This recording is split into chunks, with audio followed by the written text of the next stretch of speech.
Selamat pagi anak-anak semua, kembali lagi bersama Miss Grace dan Miss Putri.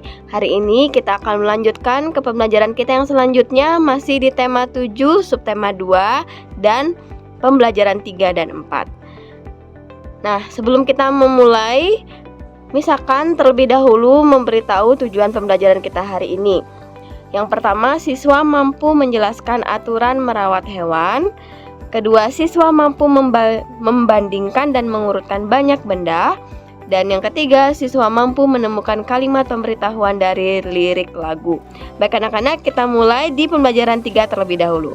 Siapkan modulnya dan simak video berikut. Baik anak-anak, kita mulai untuk pembelajaran 3 tentang menjelaskan aturan merawat hewan ya. Siapa di sini yang punya hewan peliharaan? Ya, hewan peliharaan, hewan yang bisa kita pelihara di rumah. Beda dengan hewan yang ada di kebun binatang ya. Nah, anak-anak kita tahu bahwa aturan itu adalah tata tertib yang harus kita patuhi. Jadi, tata tertib dalam merawat hewan, baik itu di rumah maupun di kebun binatang, itu pasti rata-rata semuanya sama ya. Kita harus menjaga hewan yang kita pelihara dengan baik, memberi makan dengan teratur, kemudian memandikannya, kemudian merawat kandangnya, membersihkan kandangnya. Nah, di kebun binatang juga ada tata tertib ya, anak-anak. Kita lihat di sini, tata tertib tersebut harus dipatuhi oleh seluruh pengunjung. Jadi di kebun binatang itu tidak hanya petugas saja yang mematuhi tata tertib, tetapi semua pengunjung yang datang ke sana harus mematuhi tata tertibnya. Nah, apa saja tata tertib di kebun binatang? Kita lihat di sini. Yang pertama, membeli tiket untuk masuk ke kebun binatang tentunya supaya bisa masuk ya. Kemudian yang kedua, membuang sampah di tempat sampah. Jadi jangan buang sampah sembarangan. Kalau anak-anak bawa makanan, terus anak-anak buang di samping kandangnya atau buang di jalanannya. Nah, itu akan mencemari lingkungan ya. Kemudian yang ketiga, tidak boleh mengganggu hewan. Nah, ini sangat penting karena setiap karakter hewan di sana, di kebun binatang terutama, berbeda-beda. Kalau kita ganggu, ada saja bisa saja ada yang galak ya, yang berontak gitu. Jadi kita nggak boleh sembarangan ganggu hewannya. Kemudian tidak boleh memberi makan hewan sembarangan. Jadi setiap binatang pun di kebun binatang mempunyai jenis makanan yang berbeda-beda. Makanan yang dikasih itu berbeda-beda ya, nggak boleh sembarangan. Dan ada lagi, tidak boleh merusak tanaman atau benda-benda di kebun binatang. Jadi kalau ada tanaman atau ada benda-benda yang ada di sekitaran kebun binatang, jangan kita usil tangannya, kita ngerusak, kita robek-robek lah tanamannya atau cabut-cabut bunganya. Jadi nggak boleh seperti itu. Kita harus mentaati aturan di kebun binatang. Nah, anak-anak di sini lihat di gambar di sini ada aturan yang ditulis untuk di kebun binatang tersebut.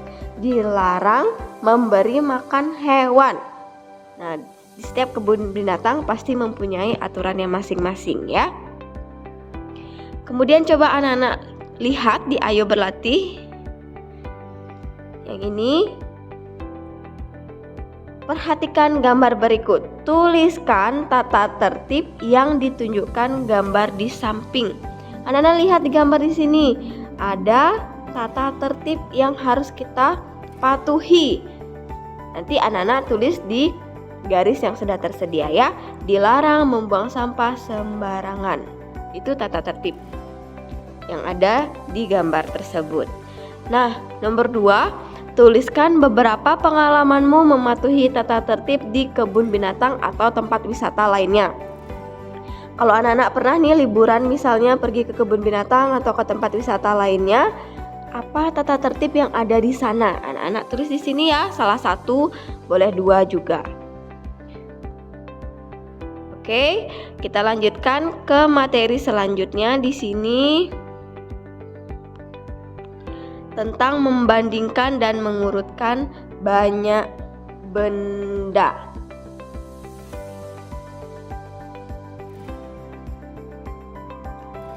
Nah, kita perhatikan banyak hewan yang bermanfaat bagi manusia. Contohnya nih ada ayam dan ada bebek. Telur ayam dan bebek dapat dijadikan bahan makanan. Ada seorang pedagang memiliki persediaan 42 butir telur ayam dan 32 butir telur bebek. Kira-kira telur apa ya yang lebih banyak? Apakah telur ayam atau telur bebek? Bagaimana caranya kita membandingkan? Anak-anak perhatikan banyak telurnya. Di sini kan kita sudah tahu ya, kalau jumlahnya banyak dikelompokkan dulu 10-10. Seperti yang ini, 1, 2, 3, 4, 5, 6, 7, 8, 9, 10. Nah, ini ada 10 telur. Ini juga sama, 10 telur. Ini 10, ini 10, jadi 40 ya. Ditambah 2. Jadi 42 telur. Kemudian yang bebek 32 telur. Di sini ada 10, di sini ada 10, di sini ada 10. Dan sisanya dia tidak ada, dia langsung jumlahnya 2. Jadi hanya 32. Yang tidak memiliki pasangan ini berarti itu yang jumlahnya lebih kecil, lebih sedikit. Karena 10-nya cuma 3 di sini ya. Dan yang ini 4. Kita bisa tahu 4 sama 3 banyakan 4 kan? Berarti jumlah telur ayam ini lebih dari 32 telur bebek tersebut. 42 telur ayam jumlahnya lebih dari 32 telur bebek karena telur bebeknya lebih banyak, telur ayamnya lebih banyak daripada telur bebek ya. 42 sama 32 lebih banyak 42. Jadi dia bisa dibilang 42 lebih dari 32. Kalau dibalik 32 berarti jumlahnya lebih dari atau lebih sedikit? Kurang dari. Ya, kalau 32 berarti dia kurang dari ya. Kurang dari 42. Nah, di sini ada banyak hewan nih. Anak-anak hitung berapa jumlahnya, kemudian dibandingkan. Di sini ada berapa kupu-kupunya, ada berapa di sini anak ayamnya, di sini ada berapa burungnya. Nanti tulis di kotak yang sudah tersedia, kemudian jawab soal yang di bawahnya ini. Ya. Itu latihannya yang perlu anak-anak kumpulkan. Yang halaman 25 ini ya. Jadi dihitung dulu banyak setiap hewannya, kemudian dibandingkan dengan menjawab soal yang ada. Baik anak-anak, selanjutnya untuk pembelajaran 4 akan dilanjutkan oleh Miss Putri. Silakan Miss Putri. Baik anak-anak, di sini Miss Putri akan melanjutkan materi di pembelajaran 4, yaitu materinya mengenai menemukan kalimat pemberitahuan dari lirik lagu. Anak-anak masih ingat apa itu kalimat pemberitahuan? Ya, kalimat pemberitahuan adalah kalimat yang berisi informasi-informasi di dalam kalimatnya. Nah, informasi-informasi itu bisa apa saja ya, mengenai mungkin nama seseorang, alamatnya, atau kegiatan yang dilakukan, kesukaannya, dan lain-lain sebagainya.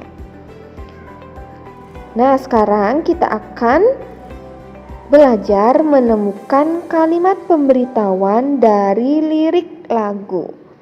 Nah, kita perhatikan di sini ada lagu Kelinciku ciptaan Pak Daljono. Kita menyanyikan bersama-sama ya.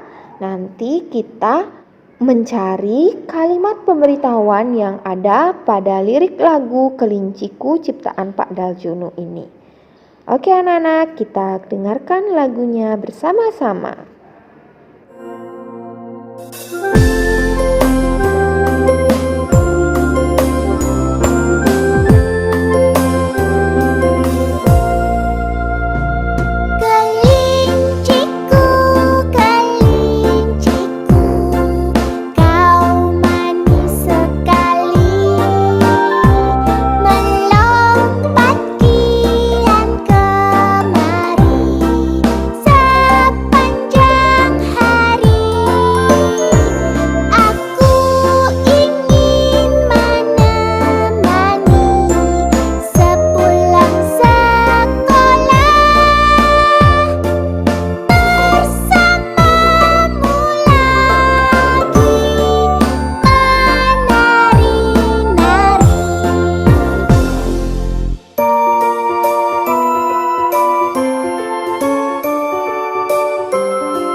Nah, anak-anak, dari lagu Kelinciku yang sudah kita nyanyikan tadi, adakah anak-anak menemukan kalimat pemberitahuan yang ada di lagu tersebut? Ya, kita belajar mencari kalimat pemberitahuannya bersama-sama ya. Ya, kita lihat langsung saja liriknya di sini. Nah, hewan yang dibahas pada lagu ini hewan apa, anak-anak? Iya, hewan kelinci. Kelinci ini bisa kita jadikan kalimat pemberitahuan. Nah, lalu kita lihat di lirik yang kedua, kau manis sekali. Jadi lagunya bilang kalau kelincinya itu manis sekali. Jadi kita bisa membuat kalimat pemberitahuannya. Kelinci merupakan hewan yang manis. Itu kalimat pemberitahuan yang pertama. Lalu kita lihat lirik yang ketiga, melompat kian kemari. Jadi kelinci itu senang melompat ya. Nah, kita jadikan kalimat pemberitahuannya, yaitu dan bergerak dengan cara melompat. Nah, dari lagu Kelinciku kita dapatkan di sini kalimat pemberitahuannya, yaitu kelinci merupakan hewan yang manis dan bergerak dengan cara melompat. Baik anak-anak, itulah kalimat pemberitahuan pada lirik lagu Kelinciku ciptaan Pak Daljono. Sekarang anak-anak coba melanjutkan di lagu Kucingku. Di bawahnya ya ada lirik lagu Kucingku. Anak-anak perhatikan liriknya dan anak-anak tulis kalimat pemberitahuan yang ada pada lirik lagu Kucingku ini. Tulis 2 kalimat pemberitahuan saja ya. Ya, tulisnya langsung saja di buku modulnya ya anak-anak. Baik anak-anak, itulah satu tugas dari Miss Putri, yaitu di halaman 26 menulis kalimat pemberitahuan pada lagu Kucingku. Ya, ini lagunya ada di atasnya ya. Anak-anak silahkan kerjakan tugasnya dengan baik. Tulis langsung di buku modulnya. Baik anak-anak, sekian pembelajaran kita hari ini, yaitu di tema 7, subtema 2, pembelajaran 3, dan pembelajaran 4. Untuk hari ini, Miss Putri dan Miss Grace tutup pembelajarannya sampai di sini. Sampai jumpa di pembelajaran selanjutnya.